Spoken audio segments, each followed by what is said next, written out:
Right, welcome to another episode of LYNXDigital online series. Today we are going to make cascades for cars, vehicles on roads.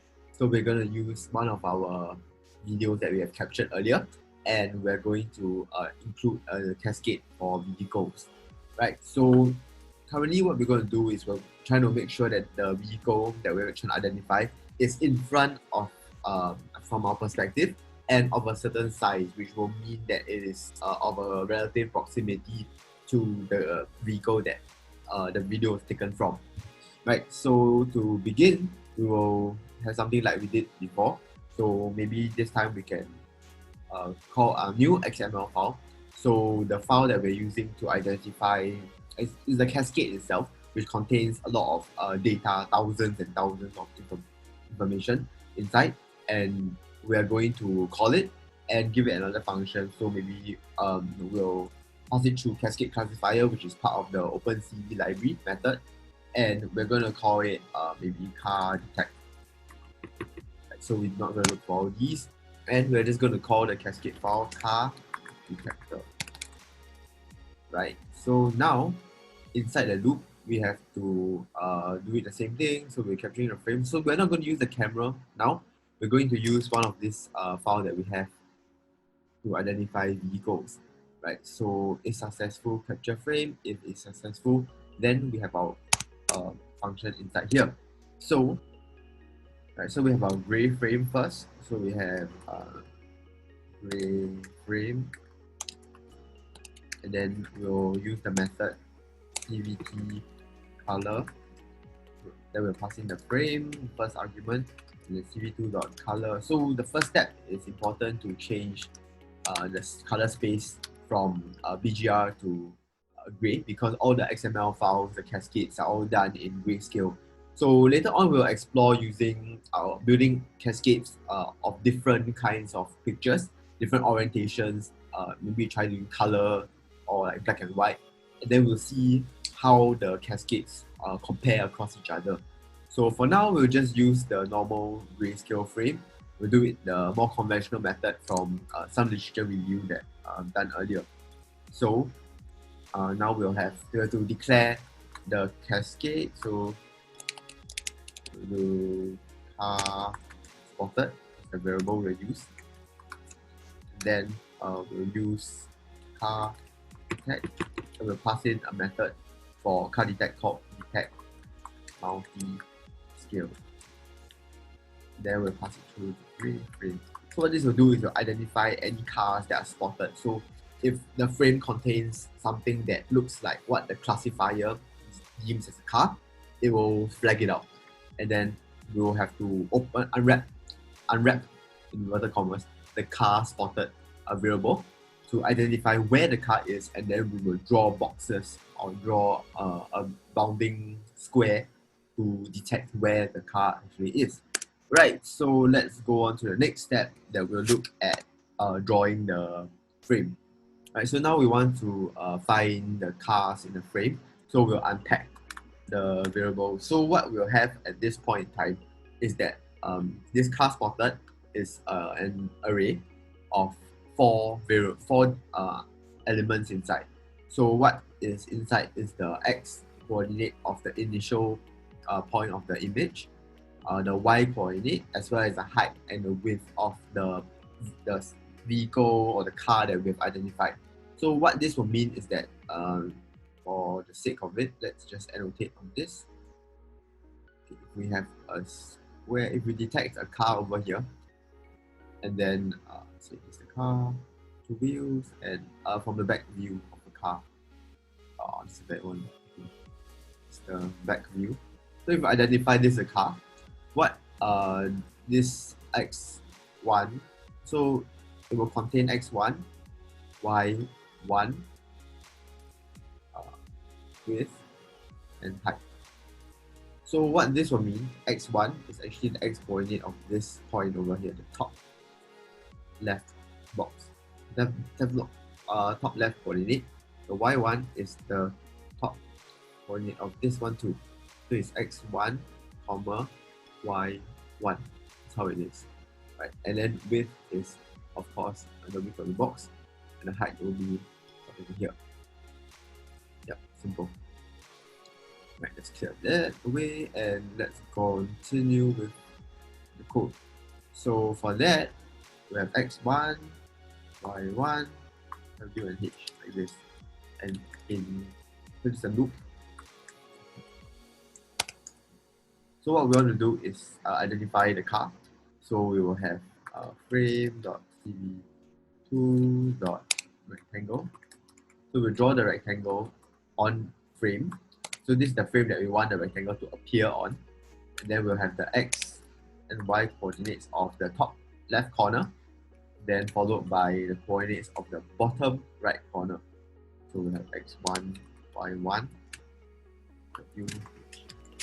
Oh no, sorry. So x1 plus the width, and then y1 plus the height. So why do we do this? Because the width x, we want to get to the end coordinates. So let me pull out this again. So if we have a box, this is x1. We want to find the second argument here we are looking for is actually the coordinates of this point over here. So we'll have x1 plus width over here, width, and y1 plus height, which is h.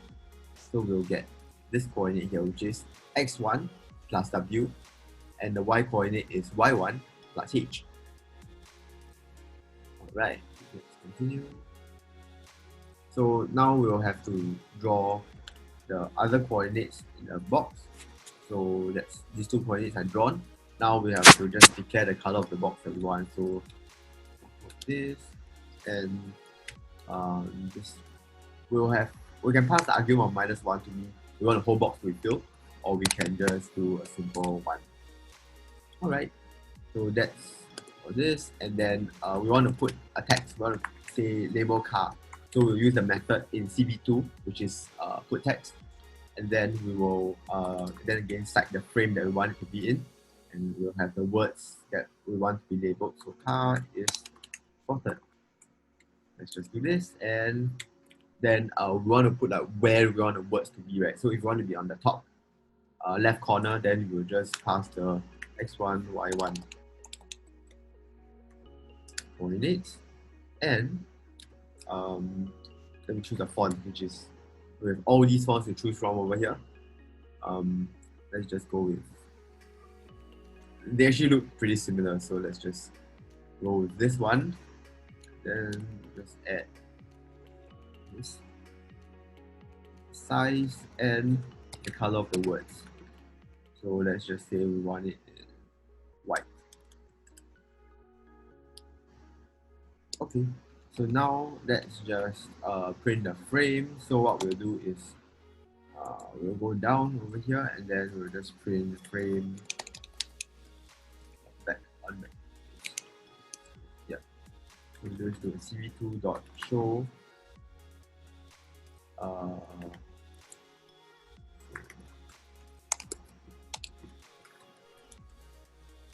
Let's push it in. So if there's no frame that shows, we will just leave it.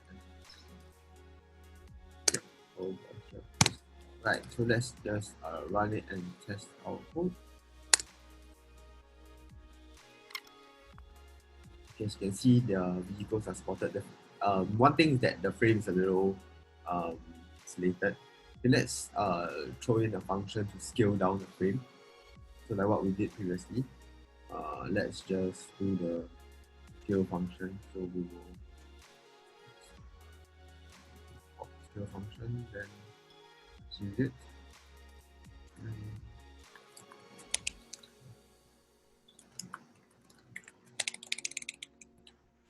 So if you want to know how to do or like what we even mean by scale function, you can look at a previous tutorial.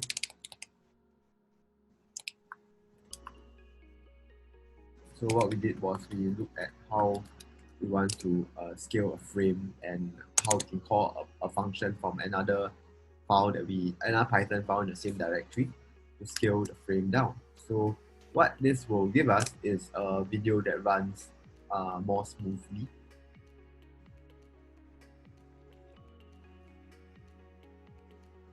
as you can see here, these frames are being identified. Even the cars in a very far distance. That depends on the quality of your classifier, meaning how many data sets you have for each positive and negative. And that's something that we'll look at later on, where we see how we can make the classifier stronger, weaker, and how can we enhance to make it detect more accurately, as well as being more sensitive in general, but at the same time not identifying things that are too far away. So let's go back to the code, and we also can identify, maybe if we want, only vehicles that are somewhere in the middle of the frame. So as mentioned, let's run back to the frame. Yep, we want to see cars that are within our lane per se. So we want to identify only cars that are within this area.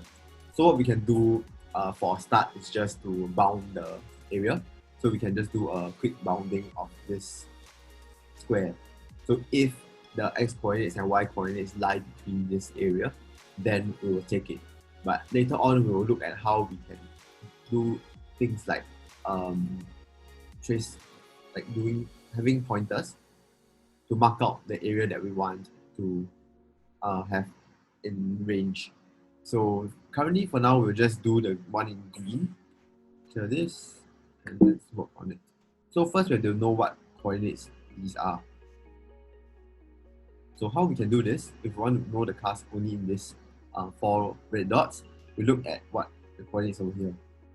So now we'll use this file called pedestrian compilation. It's the link for the video will be found in the description below, and with the source of it too. So let's look at how it is done. So let's clear this and move on to running the module, and we'll see how classifier is definitely not the best. So there are some errors in which it identifies things wrongly. So let's see how it does in the video.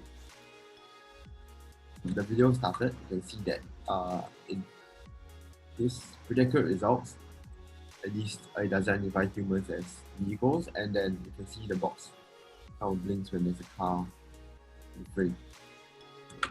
Yep. It spots that as a car. Okay, so yes, you can see that the vehicles are accurately spotted from here, and yeah, the humans kind of block it sometimes, so the car disappears. Yes, so this is how the tracking is done, and these are the coordinates of the cars. There's cars that are spotted in each frame.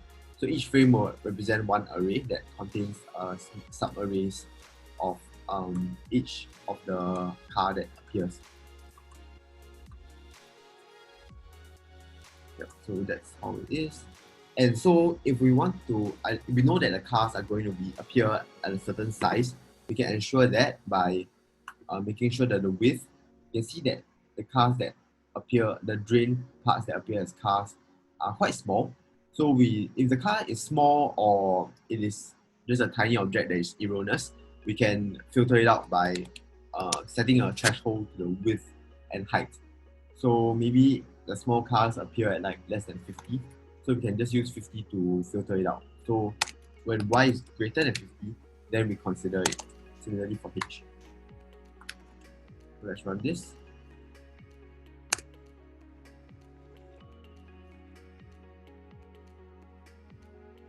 You can see as previously compared, some of the boxes don't appear because they are small.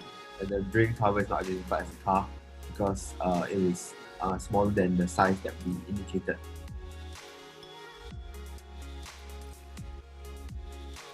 Yep, so this is the only significant one because its size is actually larger than what we expect, what we have defined it to be. Okay, so that's the end for today's session, and next time we'll look at other ways we can classify other objects. We'll build our own classifier for buses later on too, with different orientation of pictures. So if you're looking for the code for today's session, you'll find it in the description below, and if not, thank you.